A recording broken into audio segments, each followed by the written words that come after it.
Hello everyone welcome to my Sikkim mini blog part 3। হোটেলে checking করে আমরা ফ্রেশ হয়ে বেরিয়ে পড়লাম একটু এমজি মার্ট এক্সপ্লোর করব বলে। ভেবেছিলাম আমরা আজকে গ্যাংটকের রোপওয়েটাও যাব, কিন্তু সেটা আর হলো না, লাঞ্চ করতে অনেকটাই লেট হয়ে গেল। তাই ভাবলাম যে টুক করে একটু এমজি মার্কের আশেপাশের যে মার্কেটটা আছে সেটাই ঘুরে দেখি।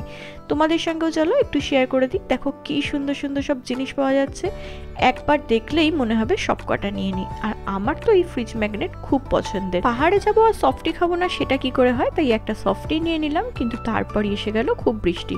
তো হোটেলে এসে আমরা একটু কফি অর্ডার করলাম, আর বৃষ্টি থামার পর আবার একটু ঘুরে ফিরে আমরা চলে গেলাম ডিনার করতে। ডিনার করতে গেছিলাম আমরা কেলিস কিচেনে, যেটা ছিল ভীষণ সুন্দর একটা রেস্টুরেন্ট। যেমন সুন্দর ইন্টেরিয়র তেমন সুন্দর খাওয়া দাওয়া। ডিনার শেষে যখন আমরা ফিরছিলাম তখন এমজি মার্টটা পুরো একদম শুনশান হয়ে গেছিল, খুব কম লোক ছিল। আর এই রাস্তাটা দেখতে খুব ভালো লাগছিল আমাদের। পর হোটেলে এসে এরকম একটা সুন্দর ভিউ দেখতে দেখতে ঘুমিয়ে পড়লাম পরের দিনের জন্য। তাহলে তোমাদের কেমন লাগলো আজকের ভিডিওটা অবশ্যই জানিও। দেখা হচ্ছে পরের ভিডিওতে, ততক্ষণের জন্য বাই।